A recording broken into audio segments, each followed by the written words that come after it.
បាទលោកស្រីនឹងញ៉ាទីមេត្រីបាទនេះជារូបភាព highlight នៃការប្រកួតកីឡាបាល់ទាត់លីគកម្ពុជាកម្ពុជារវាងក្រុមបាល់ទាត់ភ្នំពេញក្រោនឯកសណ្ឋានពណ៌ក្រហមជាមួយនឹងក្លឹបបាល់ទាត់ Naga World ឯកសណ្ឋានពណ៌ស្វាយបាទការប្រកួតនេះគឺធ្វើឡើងនៅទឹកដីកីឡាដ្ឋានភ្នំពេញក្រោនវេលាម៉ោង 6:00 នាទីយប់បាទក្រោមការដឹកនាំរបស់អាជ្ញាកណ្ដាលគឺជូវិសាល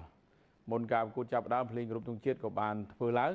បាទការប្រកួតចាប់ផ្ដើមនៅម៉ោង 6 គត់តែម្ដងយើងឃើញតែចាប់ផ្ដើមប្រកួតភ្លាមឱកាសរបស់ក្រុមបាល់ទាត់ភ្នំពេញក្រោនក៏កើតមានឡើងនៅនាទីទី 4 កន្លែងនេះទាត់តែមិនចំគោលដៅទេបាល់ក៏ចូលថ្នាក់ដៃអ្នកចាំទីទូចសរុតនៅមិនទាន់ផុតឱកាសរបស់កីឡាករពៅប៉ុនវិធីកាត់មកឲ្យក្រុមក៏ប៉ុន្តែខ្សែការពារវិស្នីក៏បិទជាប់មិនឲ្យបាទកីឡាករ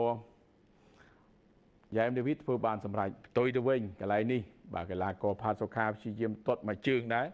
ហើយកីឡាករជឿនណាចាក៏លោតតែមិនដល់ទេបាទក្របបាល់នេះស្ដាយមែនទែនយ៉ាងណាក៏ដោយយើងឃើញឱកាសរបស់ភ្នំពេញក្រោនព្យាយាមម្ដងហើយម្ដងទៀតលើកបាល់ចេញពីអៀមរតនាកន្លែងនេះតែមិនចំគោលដៅបាទពីកីឡាករមីហៃហ្វេហឺឱកាសរបស់ពៅប៉ុនវិធីបាល់នេះផ្លាតមកវិញមិនទាន់ផុត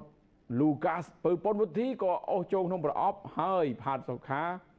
បាទទាញកីឡាករពៅប៉ុនវិធីអញ្ញាកណ្ដាលឲ្យបាល់ពីនៃ11ម៉ែត្រគ្រប់បាល់ពីនៃ11ម៉ែត្រក៏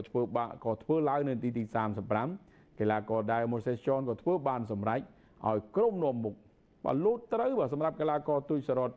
ក៏ប៉ុន្តែមិនអាចជួយសង្គ្រោះបាល់បាននោះទេបាទឆោតហើយក៏ដកឃ្លាទាត់បញ្ចូលទីបានសម្រេចតែម្ដងសម្រាប់កីឡាករ Diamond Session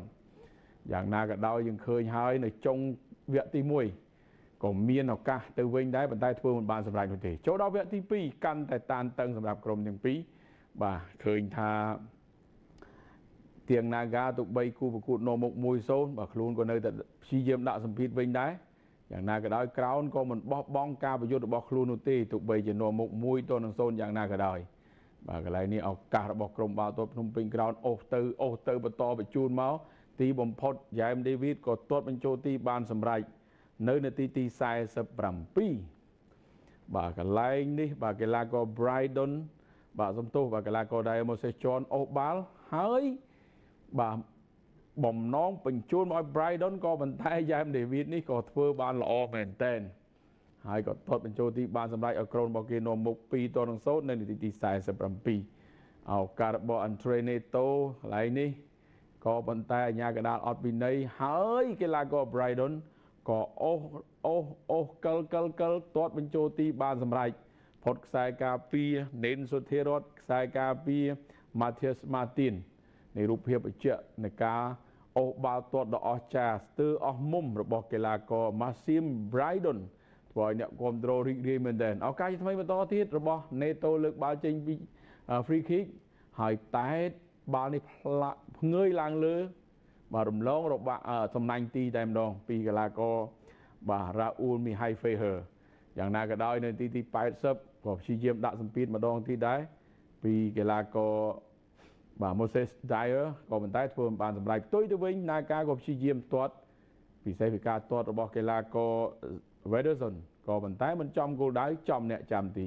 ឱកាសចុងក្រោយ 95+5 ប៊ីតាមានទៅហើយប៉ុន្តែយ៉ាងណាក៏ដោយក៏មិនមានគ្រាប់បាល់បន្ថែមដែរចប់ការប្រកួតភ្នំពេញក្រោនឈ្នះ Naga World 3-0